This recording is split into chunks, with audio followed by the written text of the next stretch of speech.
The first scream never made it out of the house. It died in a throat already tightened by terror, smothered by the weight of footsteps and the hard, controlled voice of a stranger who kept saying one thing: "Be quiet, and you won't get hurt." In the Clutter farmhouse outside Holcomb, Kansas, the lights were on, the rooms were familiar, and the family was home. And yet, within minutes, the house was no longer theirs. Herbert Clutter had spent the day the way he usually did: methodical, respected, steady. He was a successful wheat farmer, a deacon in the local church, and a man people described as kind but firm. His wife, Bonnie, struggled with chronic health problems and bouts of depression that often kept her upstairs. Their daughter, Nancy, bright and social, was active in school and church, and their teenage son, Kenyon, was handy, quiet, and devoted to his projects. It was an ordinary Saturday night on the High Plains. Nothing in the house suggested it would be their last. Two men came down the road after dark. Richard Dick Hickok drove.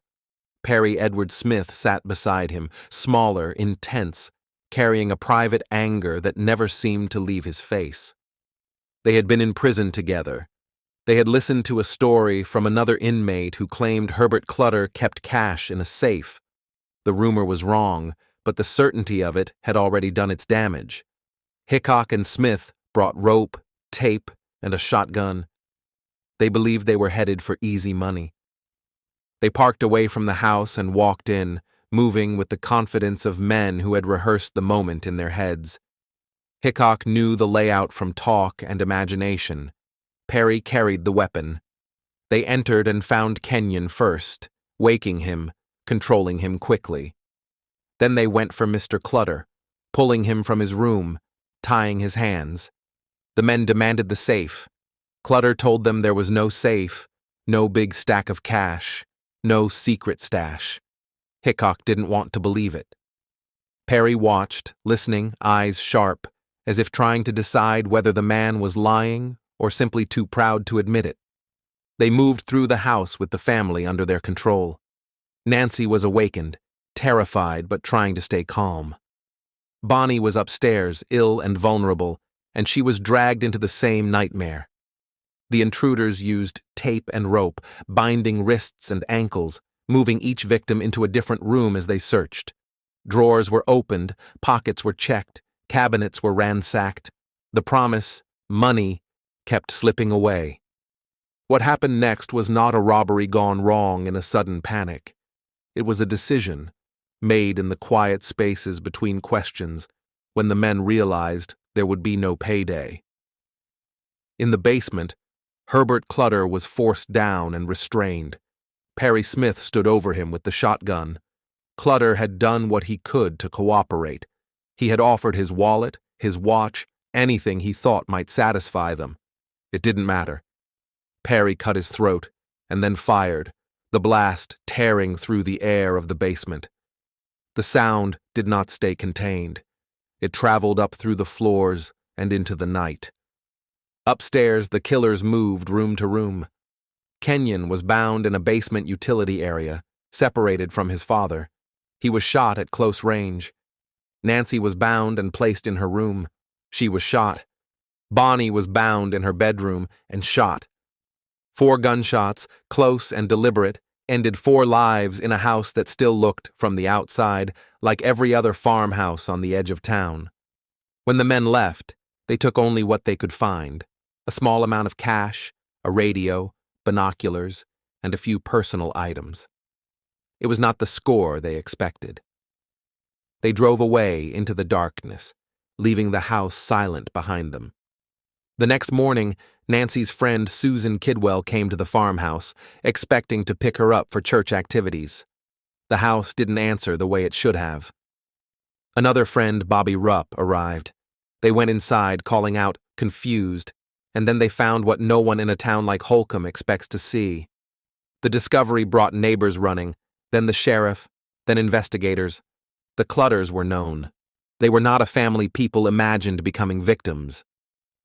Kansas Bureau of Investigation agents joined the case.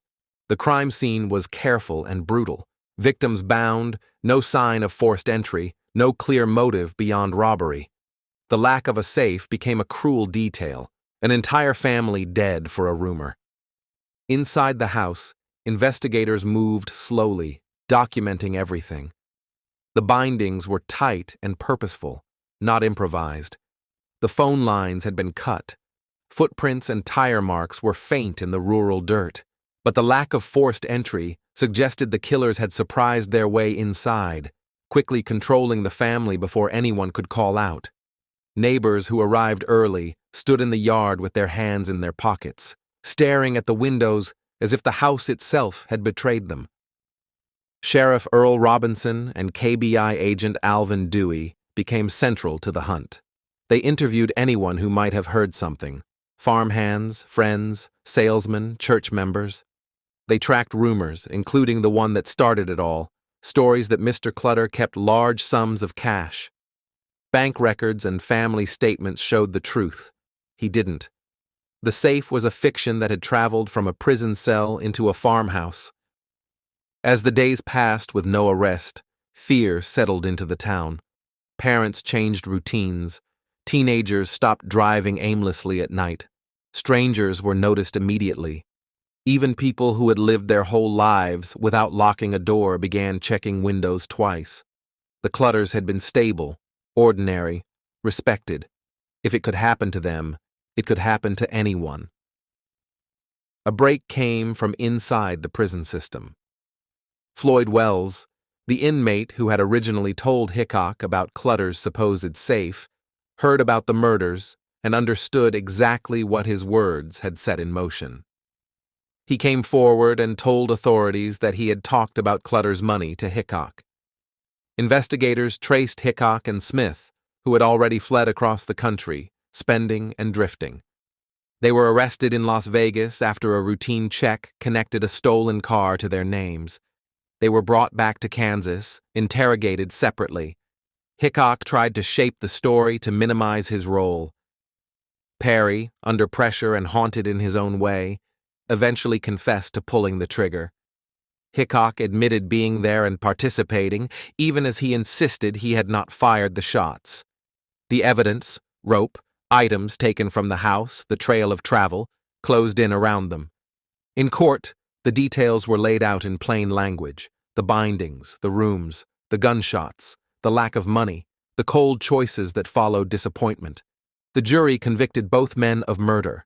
They were sentenced to death and held for years as appeals moved slowly. The case became famous after Truman Capote's book In Cold Blood, which turned the murders into a national story and fixed the name Clutter in American true crime history. On April 14, 1965, Richard Hickok and Perry Smith were hanged at the Kansas State Penitentiary. The Clutter house remained, but the family was gone. In Holcomb, people remembered not only the violence, but the way it arrived: two men chasing a lie, stepping into a home, and deciding that 4 human lives were worth less than the money they couldn't find. Thank you for listening to Homicide Files. Subscribe for more true crime stories.